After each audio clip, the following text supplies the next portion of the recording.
Hello everyone. Welcome back to this channel. और आज हम करने वाले हैं preamble of the Indian constitution. तो आज हम प्रीएम्बल को देखने वाले हैं, ठीक है। इसमें जो भी वर्ड्स हैं ये सब, जैसे कि सेकुलर, सोवरेन, तो इस सब चीज़ को देखेंगे कि इस सब का मतलब क्या होता है। ओके।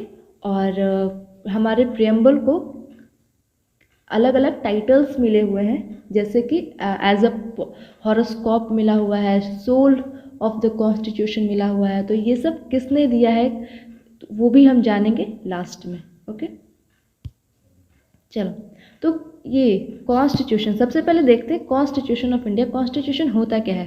तो कॉन्स्टिट्यूशन बेसिकली क्या होता है, सेट ऑफ रूल्स। रूल्स का पूरा एक सेट है, सेट ऑफ रूल्स, प्रिंसिपल्स और एक गाइडलाइंस की तरह है, और जिसके बेसिस पे हमारी गवर्नमेंट फंक्शन करती है, ठीक है। कॉन्स्टिट्यूशन पूरा क्या है, सेट ऑफ रूल्स है, प्रिंसिपल्स है, गाइडलाइंस की तरह, जिसके बेसिस पे हमारी जो सरकार है वो फंक्शन करती है। वो गाइडलाइंस प्रोवाइड करती है कॉन्स्टिट्यूशन के, ऐसे ऐसे फंक्शन करना है, लिबर्टी तुम्हें देना है, तुम्हें फंडामेंटल राइट, ये सब जितने भी चीज़ें आई हैं सब तो कॉन्स्टिट्यूशन से ही वो सब चीज़ें लाई गई हैं, है ना। तो ये होगी कॉन्स्टिट्यूशन की डिफिनेशन। फिर कॉन्स्टिट्यूशन दो टाइप का होता है, एक होता है रिटन कॉन्स्टिट्यूशन और एक होता है अनरिटन, ठीक है। तो हमारा जो कॉन्स्टिट्यूशन है वो रिटन कॉन्स्टिट्यूशन है। हमारा कॉन्स्टिट्यूशन कैसा है, रिटन कॉन्स्टिट्यूशन है। और हमारा कॉन्स्टिट्यूशन क्या है, लॉन्गेस्ट कॉन्स्टिट्यूशन है वर्ल्ड का। इंडिया का कॉन्स्टिट्यूशन कैसा है, लॉन्गेस्ट है, वर्ल्ड का लॉन्गेस्ट, ऑफ द वर्ल्ड का लॉन्गेस्ट है, ठीक है। और जब ओरिजिनल कॉन्स्टिट्यूशन था तो उसमें कितने आर्टिकल्स थे, 395 आर्टिकल्स थे, ये तो पता ही है। 395 आर्टिकल्स थे ओरिजिनल जब बना था उस वक्त, 395 आर्टिकल्स थे। 8 शेड्यूल्स थे, हम लोग सब पढ़ रखे हैं हम लोगों ने। 25 पार्ट्स थे, ये सब हमने सब देख रखा है, ठीक है। तो ये रहा प्रीएम्बल, ठीक है। तो सबसे पहले प्रीएम्बल किसने लाया था, अमेरिकन कॉन्स्टिट्यूशन जो था, अमेरिका का जो कॉन्स्टिट्यूशन था वो फर्स्ट था जो कि प्रीएम्बल लाया था, first to begin with preamble. सबसे पहले प्रीएम्बल किसका बना है, अमेरिकन कॉन्स्टिट्यूशन का, ठीक है। चलो, तो अब थोड़ा प्रीएम्बल को देखते हैं। तो कॉन्स्टिट्यूशन ऑफ इंडिया प्रीएम्बल, देखो हमारा जो प्रीएम्बल है उसको बेसिकली 3 कंपोनेंट्स में उसको डिवाइड किया गया है। इसको थोड़ा छोटा करते हैं, आ गया। 3 कंपोनेंट्स में इसको डिवाइड किया गया है। ये पहला कंपोनेंट यहाँ तक हो गया, दूसरा कंपोनेंट यहाँ तक, तीसरा वाला कंपोनेंट यहाँ तक हो गया। पहला वाला जो कंपोनेंट है उससे हमें क्या पता चलता है, nature of the Indian state. हमारा जो इंडिया है उसका नेचर पता चलता है, कैसा है हमारा इंडिया, ठीक है। पहले वाले से नेचर पता चलता है, दूसरे वाले से क्या पता चलता है, ऑब्जेक्टिव्स मतलब कि हम लोग अपने कॉन्स्टिट्यूशन के थ्रू क्या क्या अचीव करना चाहते हैं। हमारा जो इंडिया होगा वो कैसा होगा, उसका ऑब्जेक्टिव्स क्या होगा, वो क्या क्या अचीव करेगा, आगे जाके वो कैसा बनेगा, लिबर्टी होगी सबको, इक्वलिटी होगी सबके पास, ये सब चीज़ें हैं ना। तो ये सब चीज़ें एक ऑब्जेक्टिव्स है हमारा, सेकुलरिज्म होगा, ये सब चीज़ें ऑब्जेक्टिव्स हैं, ठीक है। हमें ऐसे अचीव करना है, बहुत चीज़ें हमने अचीव कर चुके हैं हम, और बहुत सारी चीज़ें अभी अचीव करना बाकी भी है। और ये थर्ड वाला क्या है, अडॉप्टेशन, कि हमारा जो कॉन्स्टिट्यूशन है उसको अडॉप्ट कब किया गया, ठीक है। तो अब पढ़ लेते हैं इसको। We the people of India have solemnly resolved to constitute India into a sovereign, socialist, secular, democratic republic। ये जो वर्ड्स हैं, sovereign, socialist, secular, democratic, Republic, इसको लाइन से ही याद रखना, ऐसे ही क्वेश्चंस बनते हैं। सोवरेन, सोशलिस्ट के बाद कौन सा वर्ड है, सेकुलर है। Sovereign, socialist, secular, democratic, Republic, SSSDR। तो अभी ये SSS याद करना पड़ेगा। SSS में कौन पहले है, सॉवरेन है, फिर सोशलिस्ट है, फिर सेकुलर है, डेमोक्रेटिक, रिपब्लिक तो DR से याद ही हो जाएगा, ठीक है। तो सबको वर्ड्स को पहले समझ लेते हैं, इसमें है क्या। सोवरेन का मतलब क्या होता है, सुप्रीम अथॉरिटी, ठीक है। सुप्रीम अथॉरिटी का मतलब हमारा जो इंडिया है वो इंडिपेंडेंट है, बिल्कुल एकदम इंडिपेंडेंट है, आज़ाद है, और अपने डिसीजंस वो खुद ले सकता है, खुद लेगा, ठीक है। कोई भी एक्सटर्नल पावर हमारे ऊपर कुछ भी दबाव नहीं दे सकती। हमारे से कॉलोनी पे होता है, बाहर की पावर दबाव देती है, बाहर की पावर रूल करती है अपने कॉलोनी को। तो हमारा इंडिया इंडिपेंडेंट है, कोई किसी बाहरी पावर हमारे ऊपर का राज नहीं है, वो कुछ भी नहीं कह सकती है और अपना कोई भी कुछ भी नहीं थोप सकती है हमारे ऊपर, ठीक है। हमारा खुद का डिसीजन होगा, हमें क्या लॉ बनाना है, क्या बाहरी देशों से हमें कैसे जुड़ना है, नहीं जुड़ना है, जो भी डिसीजन लेनी है इंटरनल या फिर एक्सटर्नल, सब हमारा खुद का डिसीजन होगा। सुप्रीम अथॉरिटी है हमारा सोवरेन का मतलब।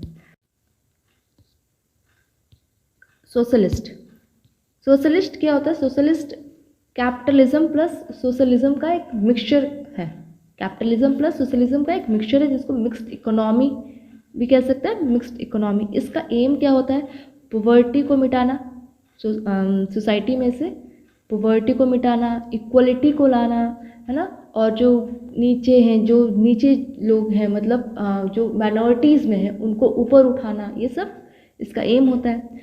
सेकुलर, सेकुलर ये आर्टिकल, इसमें आप आर्टिकल बताओगे। सेकुलर जो वर्ड है वो कौन से आर्टिकल से रिलेटेड है? फंडामेंटल राइट में है ना। तो सेकुलर से क्या होता है? इसके मतलब क्या है कि हमारा इंडिया जो है उसके पास कोई अपना धर्म नहीं है। हमारे इंडिया में अलग अलग धर्म के लोग हैं, हिंदू, मुस्लिम, सिख, ईसाई, एवरी धर्म के लोग हैं, लेकिन इंडिया का अपना कोई धर्म नहीं है, ठीक है। सेकुलर मीन्स अपना कोई धर्म नहीं है इंडिया का। इंडिया सारे धर्म को इक्वली ट्रीट करता है, सबको बराबर नज़रों से देखता है, चाहे वो माइनॉरिटी में हो चाहे वो मेजॉरिटी में हो, सबको इक्वली ट्रीट करता है। डेमोक्रेटिक का मतलब होता है जहाँ पे आप अपने रिप्रेजेंटेटिव को चुनते हो। डेमोक्रेटिक का मतलब जहाँ पे आप अपने रिप्रेजेंटेटिव को चुनते हो, और जिन्हें हम चुनेंगे वो हमारे लिए अकाउंटेबिलिटी होंगे, मतलब वो हमारे लिए जवाबदेही होंगे, वो हमारे लिए काम करेंगे, हमारे वेलफेयर के लिए काम करेंगे, है ना। तो वो हो गया। रिपब्लिक का मतलब वहाँ वो होता है जहाँ पे हाईएस्ट जो पोस्ट होती है उनको इलेक्ट किया जाता है। रिपब्लिक मीन्स जहाँ पे हाईएस्ट पोस्ट को इलेक्ट किया जाता है। हाईएस्ट पोस्ट प्रेसिडेंट को हम इलेक्ट करते हैं, डायरेक्टली नहीं करते हैं पर इनडायरेक्टली प्रेसिडेंट को इलेक्ट किया जाता है, ठीक है। नॉमिनेट नहीं किया जाता है, उनको इलेक्ट किया जाता है। जहाँ पे हाईएस्ट पोस्ट इलेक्ट किए जाते हैं उसको बोलते हैं रिपब्लिक, रिपब्लिकन कंट्री, ठीक है। अब आते हैं जस्टिस। तो जस्टिस होना चाहिए, जस्टिस किस, सोशल जस्टिस होना चाहिए, इकोनॉमिक जस्टिस होना चाहिए और पॉलिटिकल जस्टिस होना चाहिए। एक बात और, ये जो जस्टिस है, social justice, economic justice, political justice, ये भी याद रखना कि जस्टिस हमारे प्रियम्बल में कितने टाइप के जस्टिस दी हुई हैं? 3 टाइप की दी हुई है, सोशल, इकोनॉमिक और पॉलिटिकल जस्टिस। और ये कहाँ से लाया गया है? ये चीज़ सोशल, इकोनॉमिक और पॉलिटिकल जस्टिस ये लिया गया है रशियन रिवॉल्यूशन से। कहाँ से लिया गया है? रशियन रिवॉल्यूशन से लिया गया है, ठीक है। लिबर्टी ऑफ थॉट होना चाहिए, एक्सप्रेशन की लिबर्टी, आज़ादी होनी चाहिए। बिलीफ, किसी भी भगवान में मानने की बिलीफ, कुछ भी बिलीव करने का मतलब बिलीफ है, बिलीव नहीं है, बिलीफ है। ये भगवान में ना भी मानने का बिलीफ, जो भी है, बिलीव की लिबर्टी होनी चाहिए। फेथ की लिबर्टी होनी चाहिए, वर्शिप की लिबर्टी होनी चाहिए, ठीक है। लिबर्टी हो गया। इक्वलिटी ऑफ स्टेटस, अपॉर्चुनिटी, ये सब की सबको इक्वल अपॉर्चुनिटी मिले। And to promote among them all, सबको प्रमोट किया जाए, इसके लिए इक्वलिटी। और इक्वलिटी होगी तो फ्रैटर्निटी होगी, फ्रैटर्निटी मीन्स भाईचारा होगा। यूनिटी होगी, सब में एकता का भावना होगा। अस्योरिंग द डिग्निटी ऑफ इंडिविजुअल, हर एक इंडिविजुअल का अपना अपना डिग्निटी होगा, और हर एक इंडिविजुअल का अपना अपना डिग्निटी होगा, और फिर सब एक यूनाइट भी होंगे, सब एक दूसरे से यूनिटी भी होगी सब में, ठीक है। लिबर्टी, इक्वलिटी और फ्रैटर्निटी, ये तीनों लिया गया है फ्रेंच रिवॉल्यूशन से। फ्रेंच रिवॉल्यूशन से जस्टिस लिया गया रशियन रिवॉल्यूशन से, ये भी ध्यान रखना है, ओके।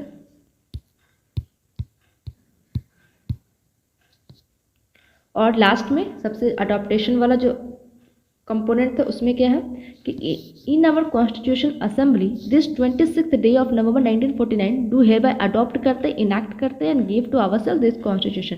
मतलब कब अडॉप्ट किया गया था हमारा कॉन्स्टिट्यूशन? 26 नवंबर 1949 को, ये भी डेट याद रखने का है। और इसमें 3 ऐसे वर्ड हैं जो कि 42nd अमेंडमेंट 1976 के थ्रू आया है, वो भी हमने अमेंडमेंट पे बताया था। कौन कौन से वो वर्ड है?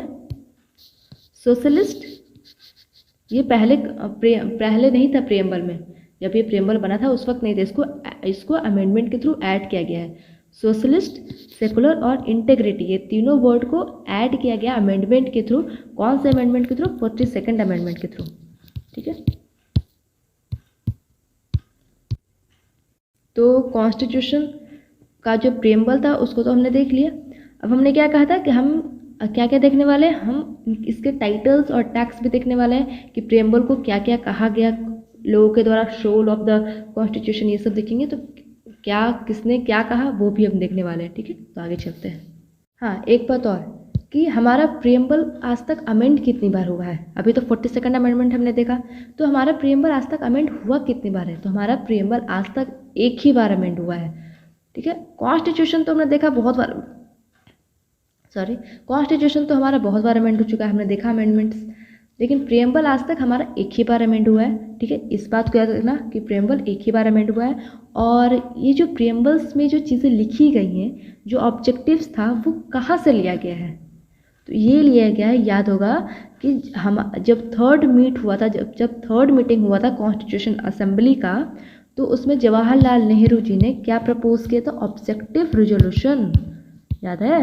ऑब्जेक्टिव रिजोल्यूशन पास किया था जवाहरलाल नेहरू ने, उसी से वो ऑब्जेक्टिव्स वहीं से लाए गए हैं। ऑब्जेक्टिव रिजोल्यूशन क्या है? एक टाइप का बता दिया हमने, एक विज़न है इंडियन कॉन्स्टिट्यूशन का, एक विज़न है कि ऐसा ऐसा हमारा देश होना चाहिए। ठीक है, हमारे देश में ये फंडामेंटल्स होने चाहिए, ये फिलॉसफी होनी चाहिए कि आगे जाके हमारा देश ऐसा दिखना चाहिए, है ना। तो ये चीज़ें थी, ऑब्जेक्टिव रिजोल्यूशन के थ्रू इसको लाया गया है। ये सब ऑब्जेक्टिव रिजोल्यूशन कब पास हुआ था? थर्ड मीटिंग जो कॉन्स्टिट्यूशन असेंबली की हुई थी तब। अब वो हुई कब थी?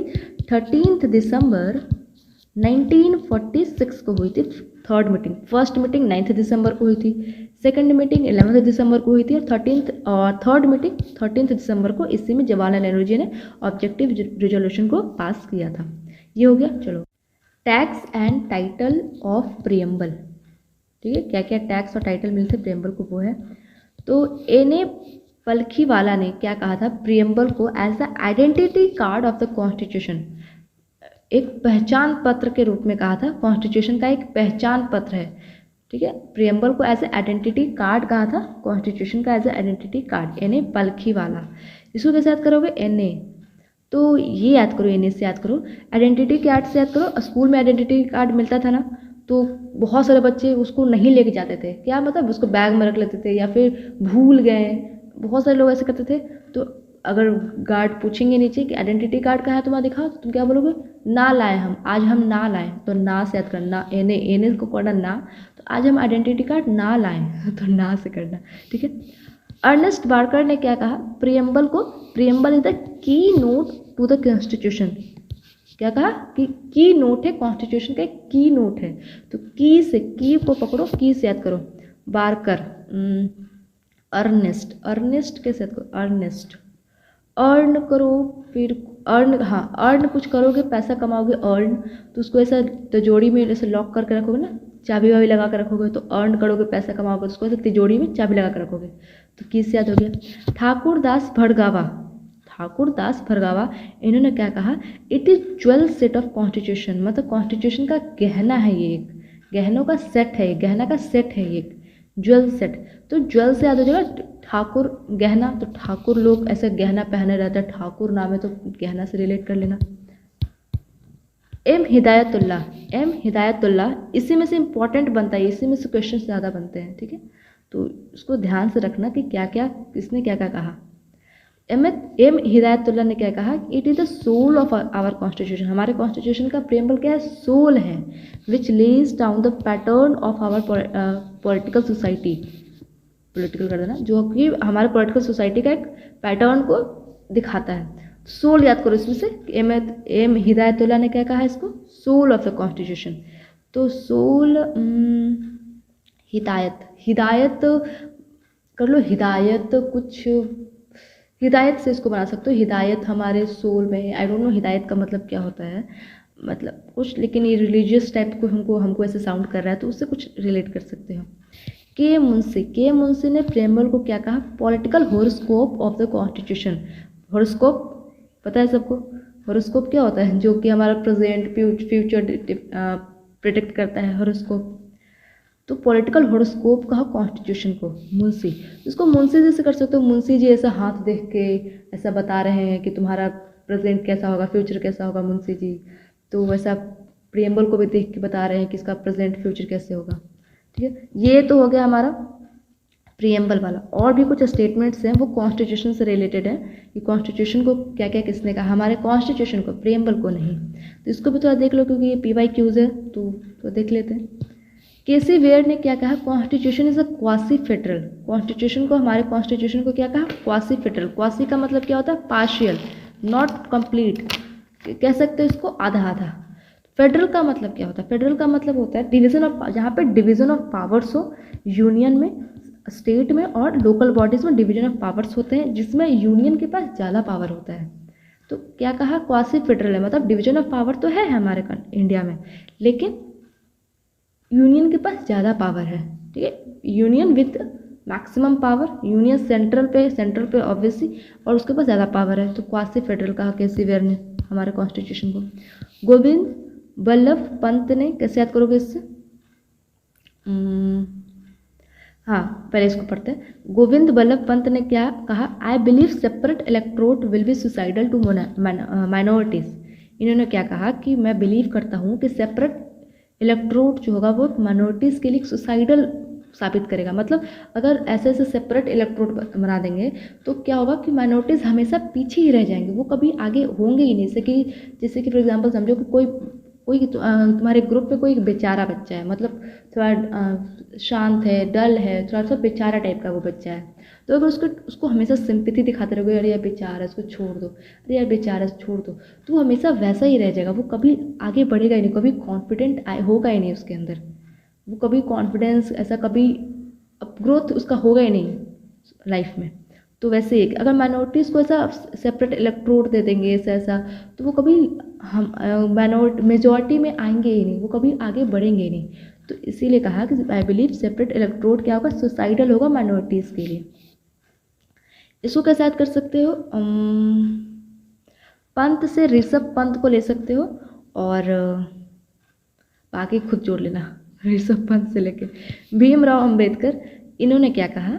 On borrowing of constitution nobody hold patent right in the fundamental right of constitution. तो जो जैसे कि हमारे कॉन्स्टिट्यूशन में बहुत चीज़ें बोरो की गई हैं, है ना, और तो बहुत क्रिटिसिज्म भी किया गया था कि कॉन्स्टिट्यूशन में तो बहुत चीज़ें इधर उधर से बोरो करके कॉन्स्टिट्यूशन को बनाया गया है, इंडिया ने कॉन्स्टिट्यूशन को बनाया। तो उस समय भीमराव अम्बेडकर जी ने क्या कहा कि किसी के पास पेटेंट राइट नहीं है। पेटेंट राइट समझते हो ना, उसका मतलब उसका है वो चीज़, उसका एकदम, जो कोई रेसिपी बनाते हैं खाने के लिए तो वो अपना पेटेंट राइट दे देते हैं, नहीं तो ऐसा कोई भी उसको यूज़ कर लेगा और अपना बोल देगा कि अरे हम बनाए। तो पेटेंट राइट वही होता है। तो उन्होंने क्या कहा कि किसी के पास पेटेंट राइट नहीं है, फंडामेंटल आइडियाज ऑफ कॉन्स्टिट्यूशन, कि कॉन्स्टिट्यूशन कैसा होना चाहिए, किसी के पास पेटेंट राइट नहीं है कि ये मेरा आइडिया है तो तुम नहीं ले सकते हो।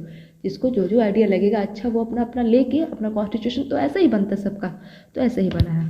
ठीक है, और इसमें कुछ शर्माने की बात नहीं कि ये अच्छी चीज़ें ली गई हैं और सब करते हैं और लिए जाते हैं। एक आया था सुप्रीम कोर्ट का स्टेटमेंट वाला, तो PYQ था ये, तो इसको हमने ले लिया। सुप्रीम कोर्ट का एक स्टेटमेंट था कि India can not have a parallel judicial system, one for rich and other for poor. India के पास एक पैरेलल जुडिशियल सिस्टम नहीं हो सकता है, मतलब कि एगो रिच के लिए होगा, एगो पुअर के लिए होगा, ऐसा नहीं होगा। अगर ऐसा होगा तो क्या होगा? इक्वलिटी नहीं होगी, है ना। इक्वलिटी को रखने के लिए सारा जुडिशियल सिस्टम मतलब सबके लिए एक ही होगा, गरीब के लिए भी एक ही, अमीर के लिए भी एक ही, सबको इक्वल नज़रों से देखा जाएगा। और भी कुछ स्टेटमेंट्स हैं जो कि PYQs हैं, स्टेटमेंट्स नहीं है ये सब, PYQs हैं, स्टेटमेंट्स नहीं है ये।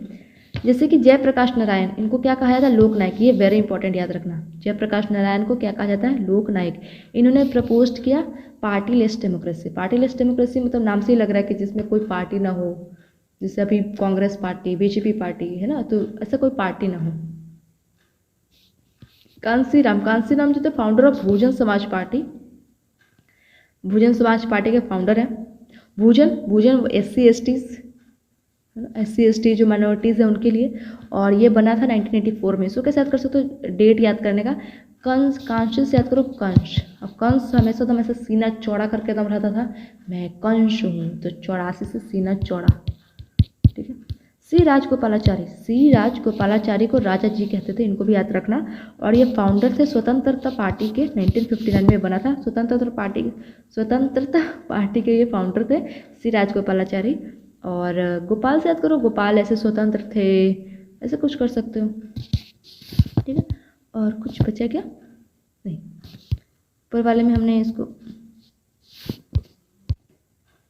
इसमें कुछ ट्रिक वगैरह तो बताया नहीं। सुप्रीम कोर्ट से तो नाम से पता चल रहा है। भीमराव अम्बेडकर से याद कर सकते हो। पैटेंट से थोड़ा पेरेंट बना देना, पैटेंट से पेरेंट मीन्स माँ बाप, वही तो कर लेना। भीमराव अम्बेडकर जो है कॉन्स्टिट्यूशन के माँ बाप है, मतलब ड्राफ्टिंग कमेटी के हेड थे वो, तो ऐसे कर लेना, पैटेंट से पेरेंट बना के थोड़ा कर सकते हो।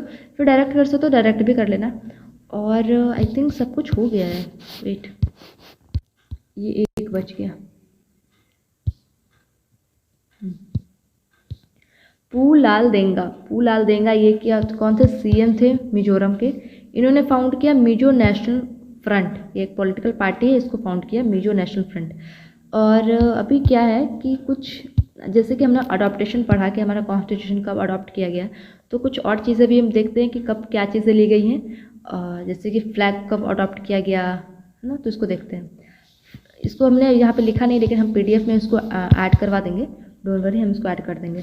फ्लैग को कब अडॉप्ट किया गया? 22 इसे याद कर लेना, 22 जुलाई 1947 को। फ्लैग को कब अडॉप्ट किया गया है? 22 जुलाई 1947 को। जो कैसे याद कर सकते हो? 47, हम ईयर तो तुम्हें याद हो जाएगा, ईयर तो उतना याद करने में प्रॉब्लम नहीं है। 22 जुलाई याद करने में प्रॉब्लम है, तो फ्लैग को ऐसे याद कर सकते हो 22 जुलाई से। फ्लैग ऐसा है, ऐसा फ्लैग है, ऐसा फ्लैग है ना, तो ये सब क्या पैरेलल है, मतलब सब एक ही है ना, सब एक ही, मतलब सबका पट्टी जो है वो सब लेंथ ब्रेथ एवरीथिंग सब एक ही है।